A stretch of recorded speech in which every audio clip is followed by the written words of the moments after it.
Little genius, welcome to our channel. বাংলার এক শান্ত গ্রাম, সবুজ মাঠ, নদী আর গরু ছাগলে ভরা। এই গ্রামেই থাকতো এক কিশোর বালক, নাম তার রহিম।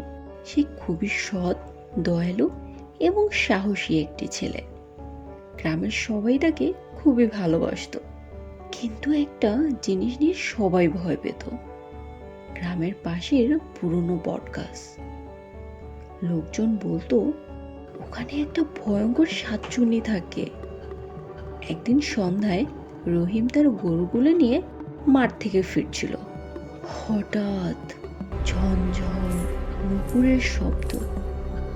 রহিম থেমে গেল। এটা কি? ওরে বাবা, এটা মানুষ নাকি অন্য কিছু? হঠাৎ দূরে সাদা কাপড় পরা একটা ছায়া দেখা গেল। গ্রামের অন্য কোনো ছেলেরা হলে এতক্ষণে পালিয়ে যেত, কিন্তু রহিম সাহস করে দাঁড়িয়ে রইল। ধীরে ধীরে সেই ছায়াটা কাছে এলো।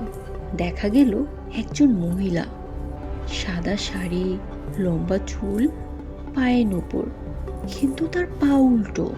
সেই হলো শাকচুন্নি। শাকচুন্নি ধীরে ধীরে বলল, কে রে? এখানে কে? কেন এসেছিস? রহিম একটু ভয় পেল, কিন্তু সাহস নিয়ে বলল, আমি ভয় পাই না, এটা আমাদের গ্রামের পথ। শাকচুন্নি একটু অবাক হলো। শাকচুন্নি হঠাৎ কাঁদতে শুরু করলো। আমি আগে মানুষ ছিলাম। আমার নাম ছিল সুবর্ণা। বিয়ের পর এক রাতে ডাকাতরা আমাকে মেরে ফেলে। আমার আত্মা আর শান্তি পায়নি, তাই তো আমার আত্মা এভাবে ভূত হয়ে ঘুরে ফিরে বেড়ায়। মানুষ আমাকে ভয় পায়, কিন্তু আসলে আমি মানুষের ক্ষতি করতে চাই না, তাদেরকে ভয় দেখাতেও চাই না। আসলে আমি এখানে আটকে গেছি। রহিম চুপ করে শুনল। গ্রামে খবর ছড়িয়ে পড়ল, রহিম শাকচুন্নির সাথে কথা বলেছে। সবাই বলল, ওটা বিপজ্জনক, ওটা তাড়াতেই হবে। গ্রামের মোড়ল বলল, আগুন দিয়ে গাছটা পুড়িয়ে দাও।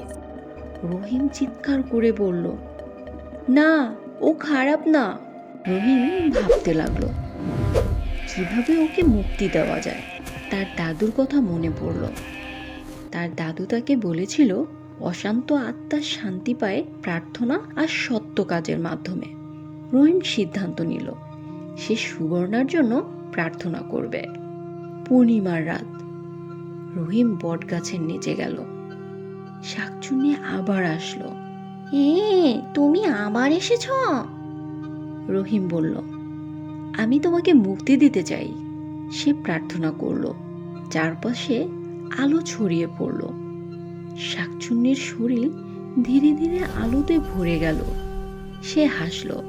তুমি আমাকে বাঁচালে, তুমি আমার বড় উপকার করলে। আমি তোমার এ ঋণ কখনোই ভুলবো না। এটা বলতে বলতে সে একটা সময় ধীরে ধীরে আকাশে মিলিয়ে গেল। পরদিন বটগাছটা আর ভয়ঙ্কর রইল না। পাখিরা আবার গান গেল।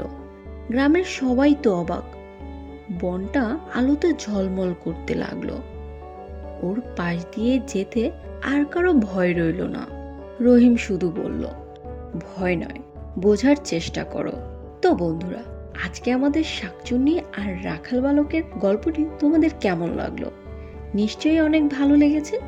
যদি এমন মজার মজার গল্প পেতে চাও, তাহলে এখনই আমাদের চ্যানেলটি সাবস্ক্রাইব করে ফেলো আর পাশে থাকা বেল আইকনটি দ্রুত ক্লিক করে ফেলো।